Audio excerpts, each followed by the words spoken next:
Mr. Klassen. Mr. Marangella, good to see you. It's another beautiful, lovely day in Tone Town, or at least on our way to Tone Town. And I think that we're going to have some interesting insights and reflections today. A major magazine publication known as Guitar Player Magazine, probably one of the most esteemed and long-standing print magazines, and now also in digital formats in recent years. I think for many years was a trusted and very established source of information for guitar players. And I think over the years has done certainly more good than harm. But today I came across a article that's called Best Pedalboard Power Supplies of 2023, the quietest, most effective way to power your pedals. And it was written seemingly for somebody who wanted this information in 2013. And the recommendations are such that I actually think that it is not in the best interest of guitar players. And I can't exactly see why they made the recommendations that they did. And we, I guess, will unpack it throughout the course of the episode and go through some of the details and some of their findings. And they kind of rank order the power supplies from, I think, like 1 to 10 or something like that. And, you know, my concern here, as somebody that is also trying to make sure that the roads to Tone Town are paved in solid gold tone, is to make sure that we are educating people properly on the right power supplies. And we have a wonderful episode that's just about power supplies. But I think when articles like this come out, it sort of undermines the work that a lot of the people are doing out there in the world to try to really enhance people's understanding. And when these articles come out, I'm not sure if this is a staff writer for the Guitar Player Magazine or if they have staff writers or if it's all sort of, you know, contractors. I'm not sure the way that they structure it. But, you know, we can't just take advice on power supplies from anyone, just the same way that we don't take open heart surgery advice from our auto mechanics. You know, they're just not they're the right people to fix your car. They're not the right people to fix your heart. You need to go to a heart surgeon for that, and that's Agreed. what those people train to do. Yep. You know, just the same way that heart surgeon probably couldn't fix your transmission. So we need to go to the right person for the right questions. And I'm a little bit surprised and also disappointed at some of these recommendations. But if you're curious about what this article is, it'll be linked in the show notes. It'll also be in the description below if you're curious about what the article is that we're referencing. And I don't think I'll just be clear, this isn't a indictment of any of the companies with which they mention. I think that on their own they have merit. I think sometimes the biggest issue is that there's been quite an evolution in power supplies in the last several years that sort of have made some of these supplies irrelevant, or at least problematic in the way that we use pedals and the currents and voltage that pedals are in today's pedalboard world, that sort of nullify some of these picks as good choices for most guitar players. So I guess we'll get into that. But before we begin, Grant, any just first impressions, sort of things that we want to preface our deep dive into this article with before we get there? My first thing I have to mention is that we are a Chairmen down today. As you may have, if you're listening, you haven't heard Brian pipe up with a dad joke or comments on triple filtered water, and I think we're all a little bit worse for it. So Brian is actually in the middle of of an ice storm right now in Texas, and so he can't actually make it into the shop. So obviously we miss Brian, but he will hopefully be back as soon as the ice thaws next week. But other than that, I mean, yeah, I was a little shocked by the article, to be honest. And Mason had sent me this article earlier saying, what do you think about this? Check it out. And as soon as I started reading, I was very curious when this was written, because it does not feel like a current article. And so obviously we're going to get into that more, but yeah, a little bit perplexed how an article like this could be written in such for 2023 when it really does not encapsulate what we would experience as pedalboard builders on a week-to-week basis. So looking forward to getting into it, Mason. Yeah, so I'm going to share my screen here. So for those of you that are watching on YouTube and want the most enriched multimedia experience, you can view it there. And then, of course, if you're a listener, you'll have to imagine some of these picks. And most of them are fairly standard. So I think if you're familiar with the ordinary array of power supplies, you probably have some idea what these look like if you haven't owned or seen one yourself. And I'll do my best to describe the specifics of the power supply choices here as we go through and sort of unpack what this is. So move into screen share here. And I'll make sure that this is nice and big so that we can see it whole screen. So the title again of the article, and this was written right at the turn of the year in December, I guess giving us all the best power supply recommendations as we turn into the new year. It says the title reads, Best Pedalboard Power Supplies 2023, the quietest, most efficient way to power your pedals. Well, we will be the judge of that. And this was written on December 6th. It says, say goodbye to unwanted hiss in ground loop hum as we count down the best pedalboard power supplies for your budget and explain why you might need one. And then for the listeners, right below that, a whole bunch of click-through links to purchase now, which will probably come up later in this chat. Yes, lots of click-through links here. We cannot confirm or deny that the purpose could have something to do with that of this article, but we want to give them the benefit of the doubt.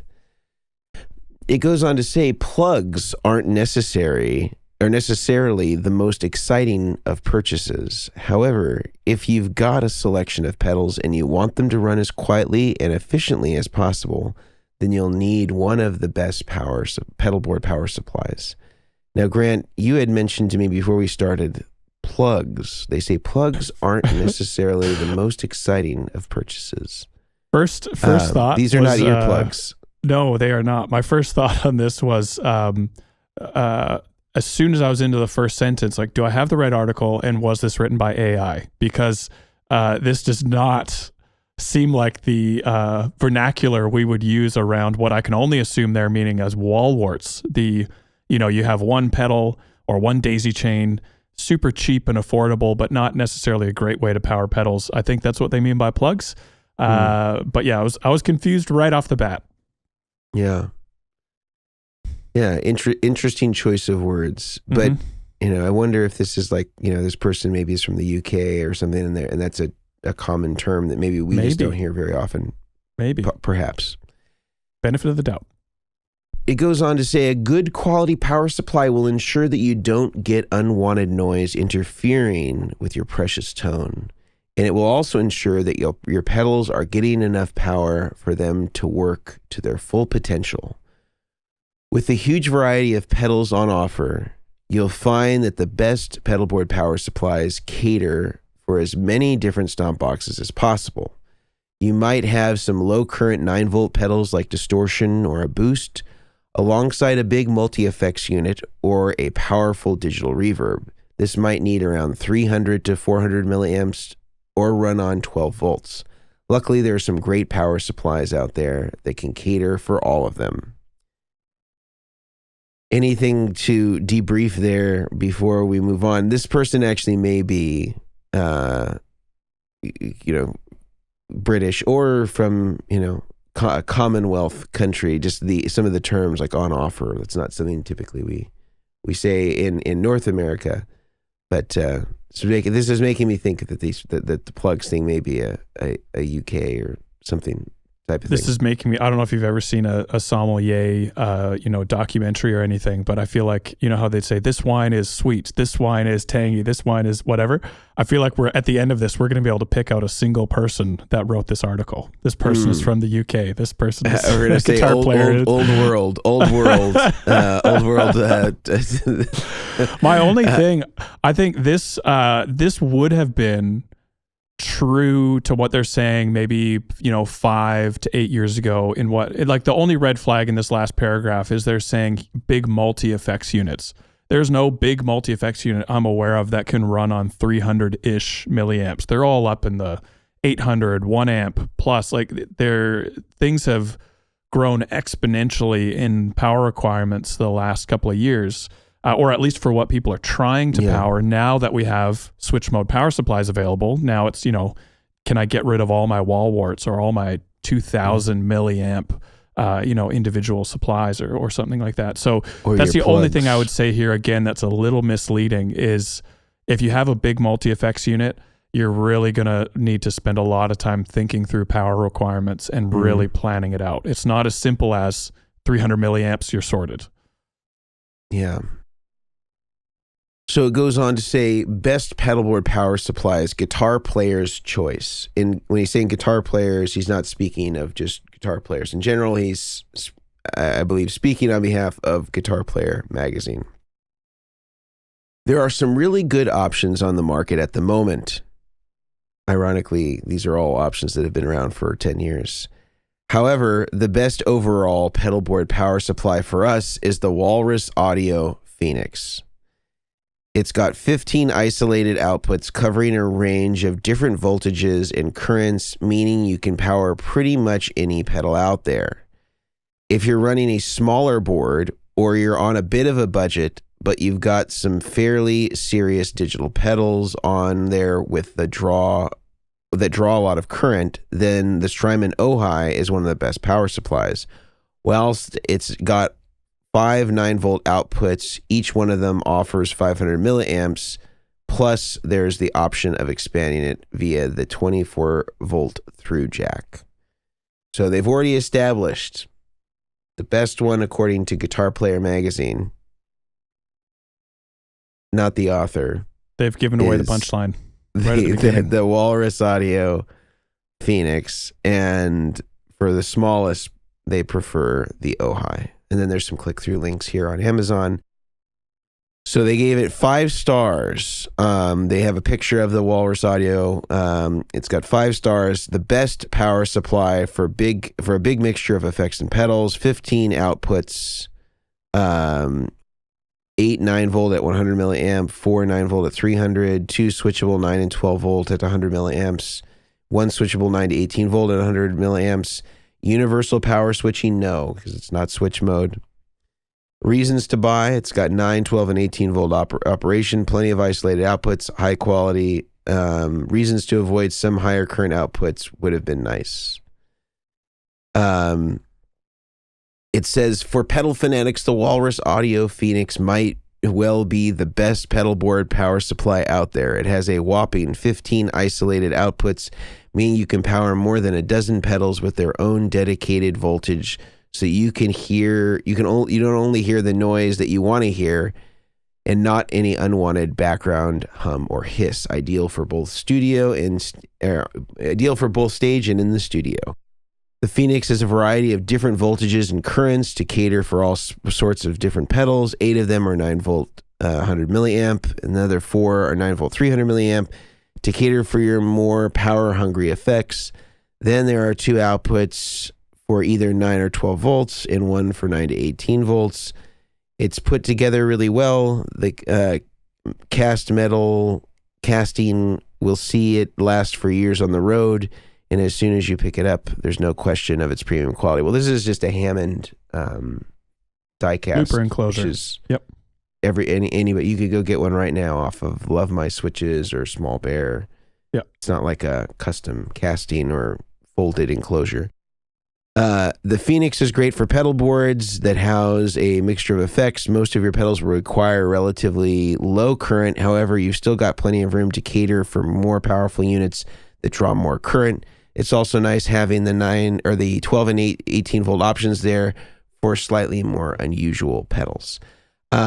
First of all, this is not a knock on Walrus, because I think at the time that this came out, the standard for power supplies was using what's called a linear power supply that uses some sort of like toroid or R-core or C-core transformer. It is limited by today's standards by a mile because it just doesn't put out very much current. The highest current outputs are 300 milliamps. So that'd be enough for a Strymon timeline as an example, but barely. Is 500 across the board. Now, I guess I could see where, this is $279 for this. This is, if you got, let's say, a CS12, right, from True Tone, I think that those are like around 170. That's got 12 outputs. It's got a heck of a lot more current. I think it's got a couple of amps worth of current on board. I mean, I don't see how this is the best buy or the best based on it being 2023. Again, this isn't a knock on Walrus. This is just saying that, I mean, on a feature set alone and the noise factor, Chalks, Strymon, True Tone already blow this out of the water in terms of specs, in terms of the noise, the fact that they're switch mode and can be used anywhere in the world. And I don't remember that all the outputs are isolated on the Walrus. I thought that some of the 9 volt stuff was shared, but maybe I'm not remembering that. That's a good question. I haven't spent too much time on this one either. Most of our customers end up switching over to, like you said, Strymon or Chalks for power when we do a setup for them.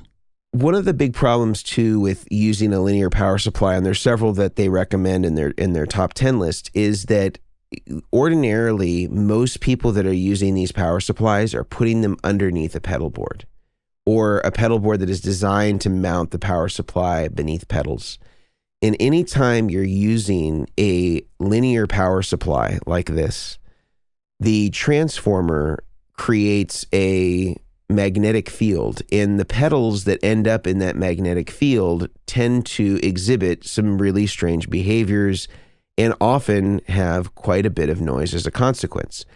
And companies like Voodoo Lab had done a good job at trying to mitigate it for a time by using steel enclosures, which help reduce some of the effect of the transformer because it's offering some electromagnetic shielding. This enclosure on the Walrus is made out of aluminum, so it has no electromagnetic shielding whatsoever.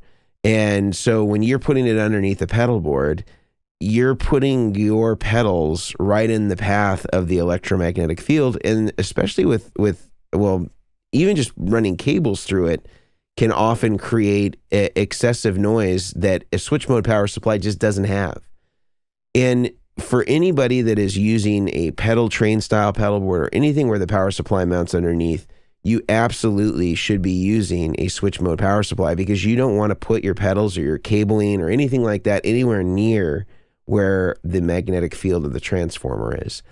And a really good test that I used to do to see where the electromagnetic field was when I had to use these sorts of power supplies because there weren't other options, is I had connected an old single coil pickup to a guitar cable and a 1/4-inch jack, and you could hold the pickup over the power supply and you could start to see the intensity of the magnetic field. And the thing to know about the magnetic fields on these is the more current you're drawing against it, the more the magnetic field intensifies. So if this has the ability, let's say, to do 1.5 amps, the closer you're drawing to that, the worse the magnetic field will be and the more noise that will be present if you're putting any pedals near this power supply. So I would say that this is certainly not in my top 10 based on what's available today, not because it's not a good supply. I'm sure in certain contexts it would be fine. But the way that guitar players use pedals today, the current draw of pedals today, the size of pedal boards, or the size of power supplies today relative to this, like a Chalks is 1 inch high. if you get any of their latest switch mode power supplies. I just don't see how this competes in any way, shape, or form with other things. Any last words you want to say about the Phoenix before we move on to their pick number 2? No, I mean, I think if you have the Phoenix on your board and you got some noise, then just move it about 2 feet away from your pedal board and you'll be totally fine. Good to go. That's it. For 2, they put the Strymon Ojai, the best PSU for small but powerful pedal boards. It's got 5 outputs at 9 volts, 500 milliamps. It is switching. You can expand it. It says this more compact offering from Strymon is one of the best pedalboard power supplies for those with only a handful of effects. With 5 fully isolated 9-volt outputs, each offering a massive 500 milliamps. You've got enough juice to cater for the most power-hungry pedals out there. It's an all-analog circuit. It's all-analog circuit means that you get 2 stages of isolation, so expect this to be an incredibly quiet unit. No ground loops or AC line noise here. Another thing that makes the Ojai one of the best is its automatic power compatibility. So whether you're running it on 240, 120, or 100 volts, you're still going to get good, clean power to all your pedals. This is an absolute must for touring guitarists. Another nifty feature is the ability to combine more than one of these together. The Ojai has a 24-volt through jack to expand your setup with another unit so that you can carry on using it even if you add more pedals to your board. Now, some people will consider switch mode actually digital. I don't know that I fully... I guess technically everything in there is I guess you wouldn't call it a digital supply, but there were some people in the early days who used to call the difference between linear and switch mode analog and digital power supplies, which is confusing also because there was a power supply called the Pedal Power Digital, but it was fully analog. That was made by Voodoo Labs some time ago. I agree that this is a good power supply. I think one thing that they don't say is that you have to have like basically a giant computer charger to be able to power this thing up. Like it doesn't just power out of the ether. So you need to be able to have a power supply input by way of where basically some of the circuitry of the power supply is living in this giant module that has to exist in a separate power cord that plugs into the wall and then plugs into this thing. So you need somewhere to put that where it connects to the mains. So it just doesn't, power up with a 24-volt input. If you, for the first one to start, all of the subsequent power, if you expanded it, is drawing off the mains. And then you're just, distributing it out to other power supplies. But as far as the power supply is concerned, I like this power supply. I think that, the Zuma is great. The Ojai is great. All of their supplies are great. They're quiet. They're switch mode. These should all be in the top 3 power supplies as just like a series, in my opinion, compared to anything else that's on this list. My big issue here, this being a top 10 list or whatever it is, top power supplies of 2023, is out of their whole line. Again, Strymon's had power out now for 6-7 years, something like that. I'm not sure. Is they picked the power supply from Strymon with the least amount of features on it. There's the R30, which is basically the Ojai with switchable voltage. There's the R300, which has that power brick built into it. So you really only do need the one power supply. And then there's obviously the Zuma, which is the 9-outlet version. So this again just makes me really skeptical of how are they really going through this list and choosing power supplies? And my skeptical, the negative side of me, which I'll put away in a second, would say that this is a lower cost option from Strymon and might get better click-throughs into Amazon, which will get them a little bit more money for affiliate links. Because the Ojai is awesome, but I would say practically on builds, 90% of the time, the Ojai is an add-on to the Zuma or an add-on to an R300. And so, I just think that this could have been done better. As a standalone. I'll say that. Before we get on to their next recommendations, I want to break for a second to talk about a few of the sponsors that make the show possible every week. The first of which is our friends over at the Guitar Sanctuary, and Brian Omilion, who is not with us today, of course, is housed in the Guitar Sanctuary and builds all of his pedal boards through there. But in addition to having Brian Omilion on staff and building all the rigs there, they also have amazing, amazing gear, from guitar to amplifiers to pedals. They sell all the high-end boutique stuff and also some of the mainstream brands like Gibson and Fender. And it's just one of the best stores in the country for selection and variety and having really, really great stuff at seemingly every price point. So highly recommend that you check out our friends over at the Guitar Sanctuary, theguitarsanctuary.com. In there, you can find all of their offerings in addition to Brian Omilion's pedalboard services. So all the gear that you buy, you can have them put it together in a beautiful rig for you and have it delivered directly to your own home. Also, Sweetwater's Gear Exchange makes this show possible every week. And the Gear Exchange is sort of an amalgamation between Reverb, Craigslist, eBay. It's basically a third-party site where you can sell peer-to-peer all of the musical equipment gear that you are not using or maybe you want to trade up with. This is a great way to not only sell your gear, but have it on a safe and secure site. And the coolest thing about Sweetwater comparatively to a lot of the other companies that you might sell your gear through is that if you decide that you want to keep all of your profit on a Sweetwater gift card, you don't have to eat any seller fees. Normally, the fees on Reverb can add up pretty quickly. If there's credit card fees or PayPal fees, and then there are listing fees, you can often lose 10% of the sale or more right through just the utilization of their process. In the case of Sweetwater's Gear Exchange, if you keep it on a Sweetwater gift card, if you're buying stuff regularly like I am at Sweetwater, it's a great way to make sure that you keep all of your profits and you can use that to buy more gear. And I just think it's a really cool system. I've already bought and sold a bunch of stuff on there, and I'm really happy with the service. And again, I think it sort of combines the best elements of the things that I like about Reverb without the things I dislike about Reverb, and kind of has more of a peer-to-peer feel, like a Craigslist sort of thing. But of course, you have the safety of Sweetwater backing you up, and their platform and customer service is, of course, top-notch. So highly recommend you check them out. Sweetwater.com/used. We'll take you right to the Gear Exchange. You can set up an account for free and start selling or buying right away. Grant, let's get back to our screen share here. Let's see, where did I do with my...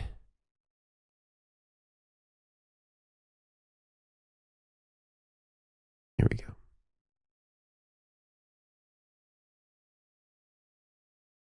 Oops. I'm trying to find my article. Best ways to power. Are you seeing the screen, Grant? I am seeing a black screen. It's a good color black, but it's not the article. Interesting. There we go. Perfect. I figured it out. All right, so we did the first two, which were the Phoenix and the Strymon Ojai, but let's move through a couple of these. Again, we don't need to spend a ton of time on every single one of these. I think maybe we can gloss over a few of them and just kind of give, maybe just the name of the supply. The third one they offer is the Friedman Power Grid 10, and Dave Friedman serves all your pedal board needs as long as they're 9 volts. I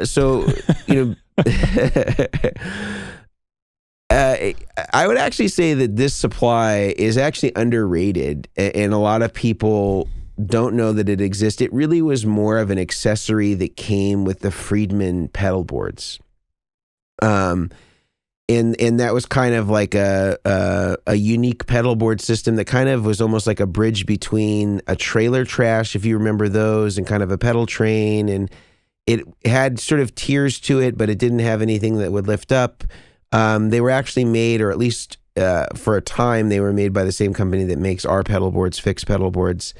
And I think now they're made somewhere else, but I think for the first few years they were made by them, and possibly even some of the mechanical side was maybe done in collaboration with them. But I actually think that this is a good power supply. It is switch mode. As they say here, it only offers 9 volts at 350 milliamps. So there are some limitations, of course. But I actually think for what it is, it's actually a well-built power supply and doesn't get talked about very often. I don't know that I would say that it's better than other supplies out there just because of its limitations of the 9 volts. But as far as like the build quality and the pedigree of guys like Dave Friedman, and he's kind of one of the OG rig builders, I think it's a good supply. I don't have any objections to it. I don't know that I put it in the 3rd spot just because of the limitation of the features, but I don't think it's a bad supply. And this would be switch mode as well? This is switch mode, yep. Yeah. So none of that noise you were talking about before. Yeah, I don't think that I don't think they say that in here. Oh yeah, they do. They say universal power switching. Yes, they do say that. They do say that. So again, I think here, I don't understand why they put it here, but okay, let's move on to 4. Let's see what they got. Number 4, they have the Chalks DC10. And while I endorse Chalks and on almost all my rigs, I'm actually using a combination of either a Chalks 7 and 4 or Chalk 7 and 8. The DC10 represents the old style Chalks, the Chalks that existed before Chalks was available as a switch mode power supply. And I believe even Paul Chalk, the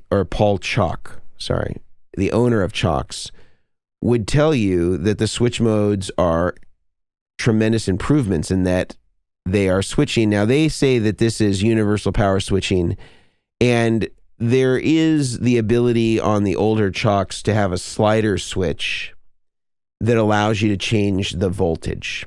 But I think it only changes between European and US. It doesn't do like Japan. Yeah. And so it's not a switch mode power supply. So when they put universal power switching, I think that I think that they lumped that in because either they weren't sure that it was a switch mode or they saw the slider switch and they presumed that then that must mean it was a switch mode power supply. This is not. The DC10 is a linear power supply. And it takes certain precautions. I believe it is a steel chassis, so it does offer some electromagnetic shielding, which is great to have if you're going to have a linear power supply.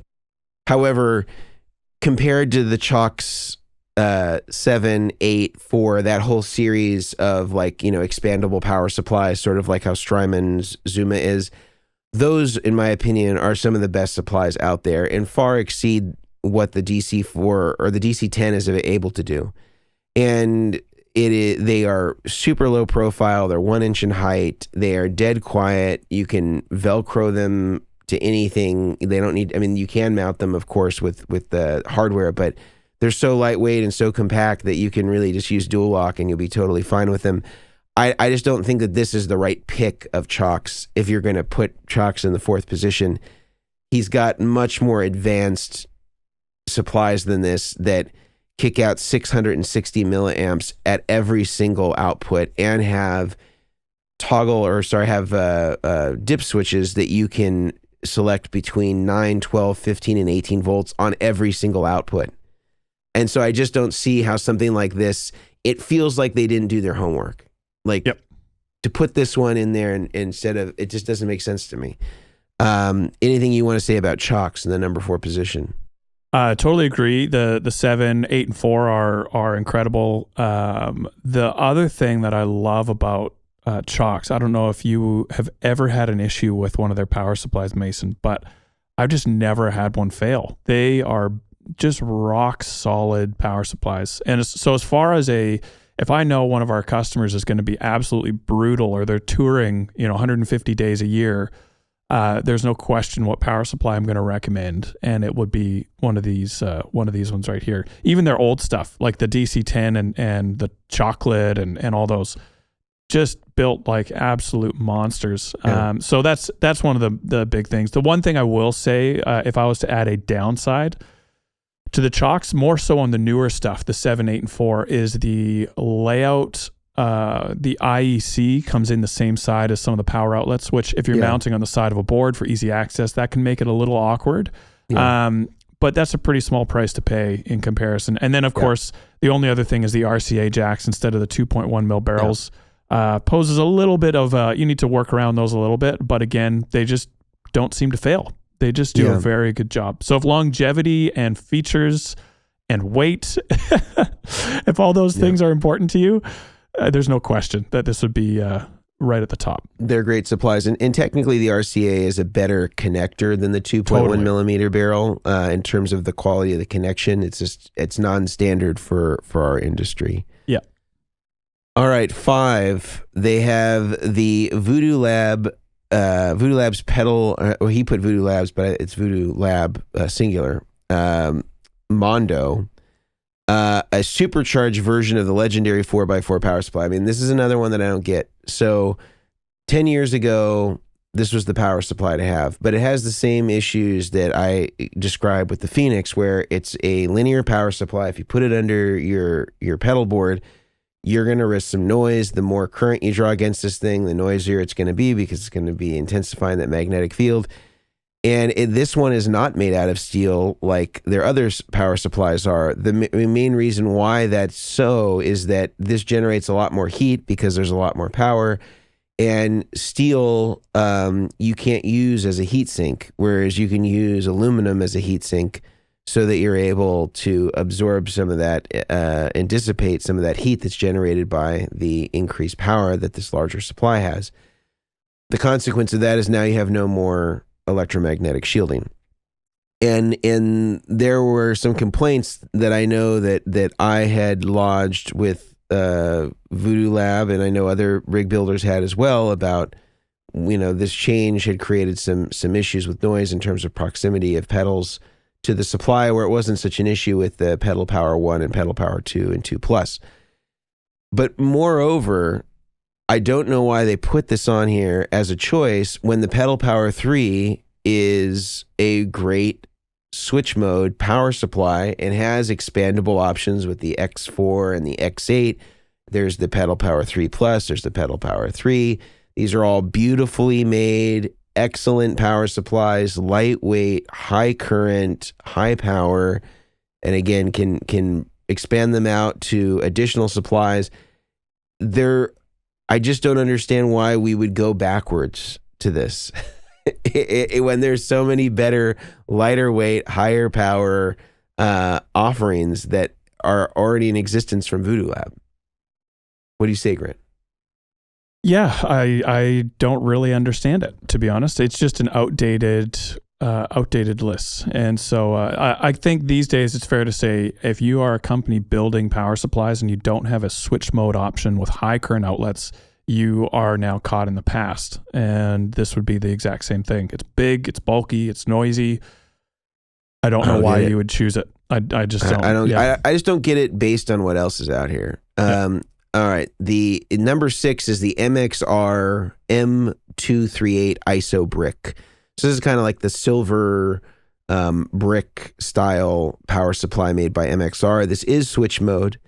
It does, however, require that you have that the power supply that comes into it, which I think is like an 18 volt input, has some of the power supply features that are housed inside of where the mains connect, and then it brings it down to DC and then comes into the ISO brick. So you have to know, if you get this, that you'll have a pretty substantial like kind of like external power supply cable that has to come in, that has a separate sort of box that where the mains attach, and then it brings it down to DC before it gets into the power supply. Sort of like how the Ojai would be. I'm pretty sure for this one, though, correct me if I'm wrong, at least on one of the previous iterations of the MXR ISO brick, they essentially have a wall wart and then that little skinny cable that, DC. Yeah, and so part of the switching is in the wall wart. Yeah. And they actually say it's not a switching power supply. It is a switching power supply. You just have to get a different plug. And sometimes, I don't know if this one in particular comes with it, but a lot of them will come with plug adapters so that you can go from a US style plug to a European or whatever it is. This is not a linear supply, so they have it wrong there in terms of the universal power switching. It is a switch mode power supply. My biggest issue with this one that I've had in builds in the past is the wall wart just being a wall wart by definition. It's not anything, MXR has done finding a bad wall wart, but that is usually the point of failure, is the cable that comes out of that bigger brick that plugs into the wall, and that little tiny cable gets moved around quite a few times and eventually fails. Yeah. And so it's not as roadworthy as I'd like. Because on the outside of it comes in with like a standard IEC, and then it goes into kind of like this plastic box, that has some of the switching technology in it, and then on the output of that, it's kind of like an ordinary power cable, like you get supplied with, most of your pedalboard power supply cables. It's maybe a little thicker because of the voltage and the current that it's carrying. But I know what you're saying, that it's not as robust for sure. And I think if you're going to use this power supply, and I actually did use this power supply for a guitar player named Eric Krasno, I just kind of made it so the only part that was really exposed for you to touch is where the IEC comes in, that connects, the power from the wall into sort of the wall wart module thing. I think I think actually maybe it has a plug on it. Now that I'm remembering it, it is like a wall wart. You know what I did is I took like a female lamp cord, extension cord, and I like Velcroed the power supply plugs, the wall wart against the pedal board, and then I had like a female plug coming in on top of it, and then used one of our power modules. That's what I did. Nice. You can watch the video if you're curious about how I did it, but that could be a workaround. Although it's not, it's not as clean as like the Zumo where you just plug in the IEC on the back and then you're done. It's a little bit more complicated. I don't have any objections to this power supply. I don't know if I'd put it 6, but it's and they got some stuff about the feature set wrong. Again, it is switch mode. It has a voltage sag thing that doesn't really starve the battery like a battery would, because there's other factors like, current limiting that's happening in addition to the voltage, and voltage is not a static thing on a battery. It's moving around all the time depending on, how hard it's being hit. If we're talking about a carbon battery, which is what most of the battery simulations are supposed to do. I just don't know if I would have put the 6. I don't know that I'd say it's a bad supply though. I think that it can be workable. These, man, 7 I haven't heard in years. The 7 they put the T-Rex fuel tank Junior. I have seen one of these in probably 10 years. I haven't thought about this in 10 years. Yeah. I think this is not switch mode. It's I think it's got 120 milliamp per. So I mean, in the universal power switching, it's got a switch on it, like a slider switch to switch between European and US voltage, but it's not a switch mode power supply. So just be careful on that distinction. I don't see how this is in the top 10 though. Like not by a mile. I don't see how it's in the top 20. Yeah, I think I've only ever done one build with this in the last 10 years, and I would have no reason to recommend it. I mean, I'm sure it's all right, but again, with the current list that we have in 2023, it's unfortunately, sorry, T-Rex, not worth mentioning. Well, I mean, I would say, obviously the Ojai could be here, but that was already mentioned. The True Tone CS6 or CX7 could easily be here. The Chalks 4 or the Chalk Soul, that could easily be here. The Voodoo Lab X8 or X4, those could easily be here, that are in a similar size and price point. I mean, there's just so many options here. Even this MXR ISO brick is like almost the same size. And they say switching, yes, but it's not a switch mode power supply. It just has, again, that slider switch.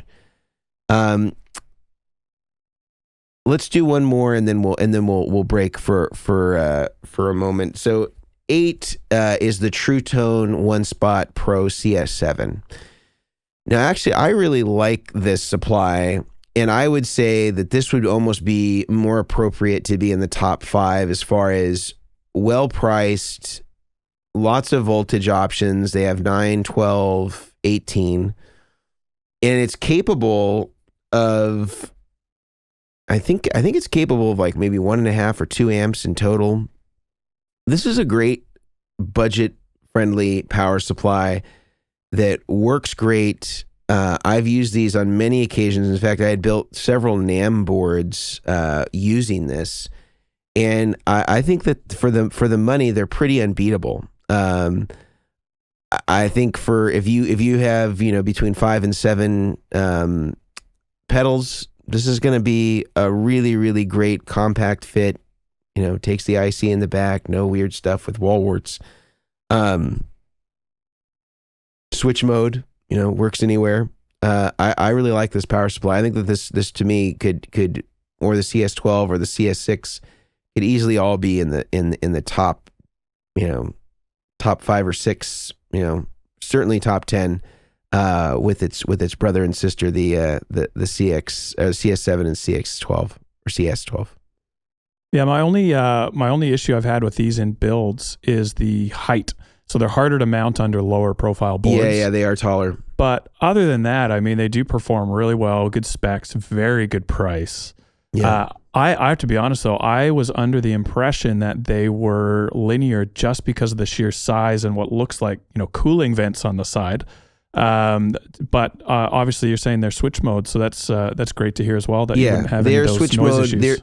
There's one, the CS12 has one linear section and there is a slider on the back, and that's only for the AC side because it has an AC outlet for like whammies or, I think that they were thinking about like the Line 6 M series, like the M9 or the M5. Otherwise, the rest of it is all switch mode. But I do like this supply. I actually use them quite a bit. Exactone, another respected rig builder out of Nashville, they use these a lot. They're really great for the money. I do recommend these. Before we finish up their list, let's break for a second, Grant, and you can tell us about some other sponsors that make the podcast possible every single week. Love to. So the first one I want to chat about is Creation Music Company. So we use these guys all the time. I know Omilion, he was joking, but also very serious last week that if he doesn't have 2 or 3 orders coming from them every week, it's a pretty slow week for him. So all the pedal boards, me and Omilion both love the mini cakes, these plugs that only Creation makes. And so Creation is a great source for pedal board related gear. And you also need to be aware of them as well for the pedal boards and cases, soft bags, all that type of stuff. So parts, accessories, pedal boards, cases, great place to be. creationmusiccompany.com, and you can get 15% off with the coupon code Chairmen15, CHAIRMEN 15. And then the other one I wanted to chat about is a company I'm sure a lot of you guys have heard of, is Mono Creators, or we always refer to them as Mono or Mono gig bags.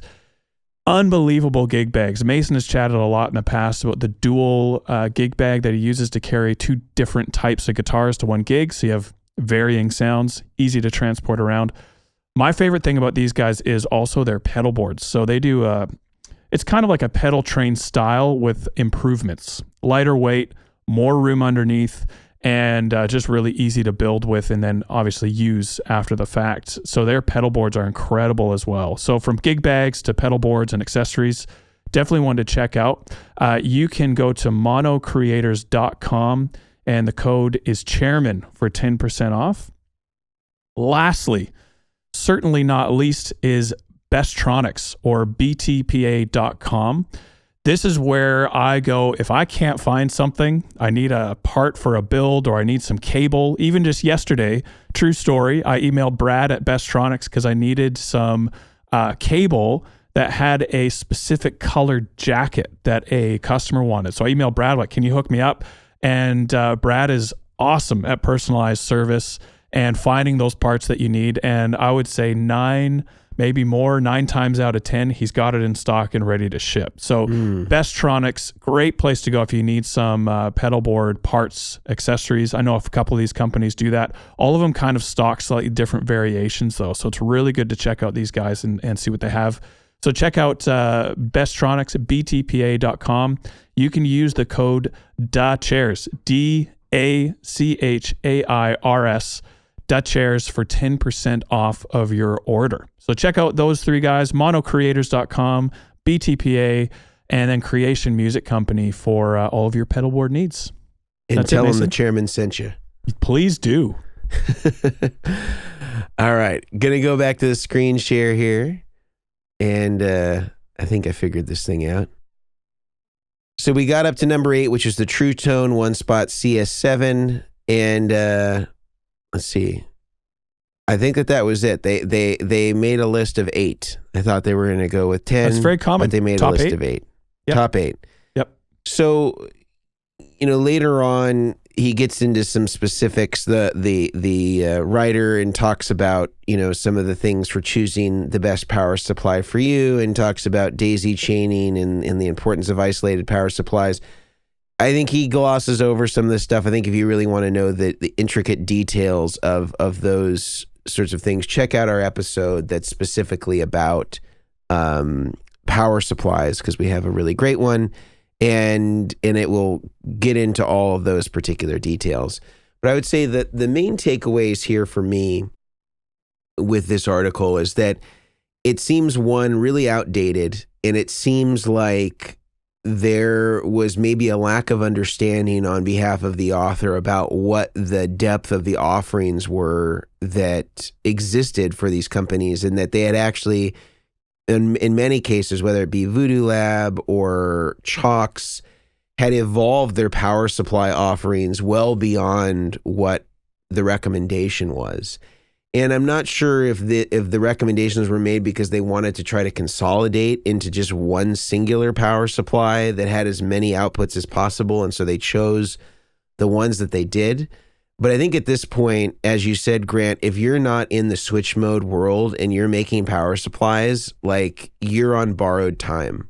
There's no reason anymore with the quality of the technology that we can't have all switch mode power supplies that allow us to be able to use our pedal boards in any country in the world without having to change power supplies or use a step up or step down transformer.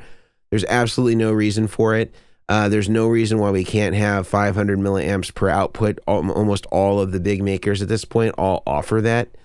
And I could understand having sort of graduated offerings on the top 8 list that reflected different price points.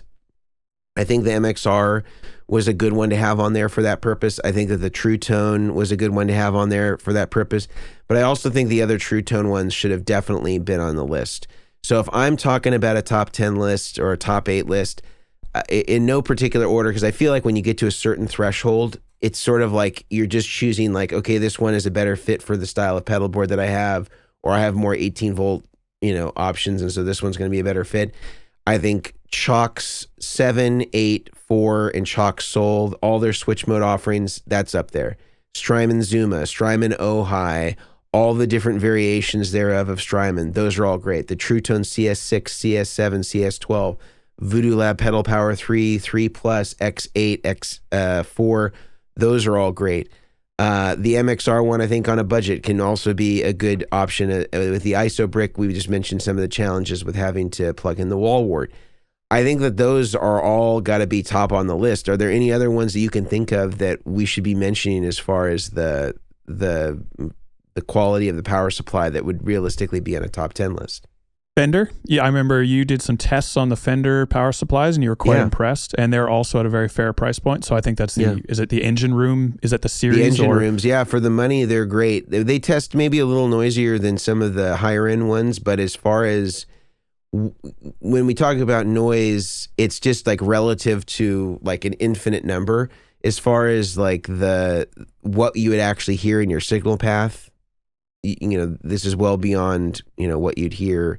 As far as using that power supply, it's not like you'd be having all this noise. It would just be, if we're talking about specs relative to some of the other stuff that's out there, it's noisier than that. But is it something that you're going to be able to detect in without instrumentation? No. So that's just kind of the caveat I would just put on the Fenders. I was thinking while you were chatting, like, what would my top 4 list be if I was to cover some of the main things of feature set, longevity, price? Chalks would still be top of my list, number 1. Strymon or Voodoo Labs would probably be after that, and then the True Tone stuff would be in spot number 4. Yeah, all of which I think are great choices and have tons of features on tap. So maybe the Chairman needs to put out their own article with the top 10 list and go from there. But there's a lot more out there, which I know we're running out of time here, Mason, but I think it's always good to cover this as well. Let's say we are the everyday consumer, hobbyist guitar player, maybe we're doing this on the side or maybe we're doing this professionally. We come across an article like this. How do you weed out what is something you can trust versus something that maybe has been poorly researched, or maybe they're really just after click-throughs for Amazon to get affiliate links or anything like that? Do you have any advice for people listening on how they can be a good judge of character for some of these articles? I think it sort of goes back to the thing that I said earlier. Obviously being a magazine, there's some credibility that's just, that's going to be established just by way of publishing in a magazine that's very well established, like Guitar Player Magazine. So I think that affords them, a certain authority no matter who's writing it. Unfortunately, in this case, I think that it goes back to the thing that I said where, you don't want your auto mechanic giving you heart surgery advice. I think you go to the people that you say, okay, these guys are in the industry. They are the ones that are, boots on the ground, that are building the rigs. What is it that I'm seeing them using and recommending? And I think that that's usually the best place to start. Because if it's being used by Goodwood, if it's being used by Omilion, if it's being used by, the premier rig builders in the world, that's a good place to start. And if you look at the rigs that most of those companies are building over the last 5 years, a lot of those power supplies are not used at all. And if they are, it would be very rarely. And so I think that's very reflective of like what the professional choice is and what the actual people in the field are doing. I don't know if the guy that wrote this is a rig builder, and I've just never heard of him. But I would just say that it seemed like it was missing a lot of key elements of the things that I look for in identifying a quality power supply. And, I think unfortunately for a reader of that, maybe they'll end up okay for their situation, but I think some of them may end up choosing a power supply that, is vouched for by Guitar Player Magazine that's, already 10 years out of date. Comparatively to what else is out there. And so, we certainly want the best for everybody. And, if Guitar Player Magazine comes to us and says, Chairman, we want you to, create a top 10 list of, power supplies or whatever it may be, I'd be happy to do that because I would rather people have the right information. It's just, I think it's interesting when I see these lists, and I just wonder what the motivation is, or if it's just, accidental, or who knows? I can only speculate. But with that said, Grant, I appreciate you diving into this with me this week, and I look forward to having Brian back with us next week so that we can continue similar conversations as we all make our way to Tone Town. And any final thoughts, last words before we complete? No, I think that's it. I think the advice of going to a rig builder that's doing, maybe 20, 30 plus builds a year, basically the only reason I say that is so they've seen a lot of this gear coming through, is great advice. And the other thing to think about with that, with hard wearing stuff like power supplies, is when people get a rig build done and they have an issue with their power supply, their pedal board, their pedals, they don't go to the manufacturer. They go back to the rig builder that actually, put the rig together. So it's a very, awesome. We've got another visitor. Our third chairman, Omilion, has gotten a little bit younger, but he's finally joined us. Hey, Oakley. So I think asking a rig builder is great advice because it's in our best interests to put hard-wearing gear on a board so we get fewer returns and complaints from customers. Everyone wins. So I think that's awesome. But those are my only thoughts for today. Love chatting about it. All right. Well, as you can see, we got joined by Oakley here because... he loves talking Mama had supplies. to go back to work, so Oakley and I are going to hang out for a little bit until our nanny shows. But Grant, as always, great to speak with you about this. And if you have any commentary about this, if you have your own list of quality power supplies, of course, we'd love to hear from you in the comments, or write us an email if you're listening to this on a podcast. And again, we'll link the article that was in question today in the show notes and in the description on YouTube so that you can have a look at it yourself. And if you're the author of the article or your Guitar Player Magazine, you're listening to this, again, we are not intending this as a slight towards you. I think that better information for everybody and the right information is better for the community. And we want to improve the community. We want to pave the road to Tone Town in golden tone. So with that in mind, we will complete for today. Grant, until next time. See you next week. See ya.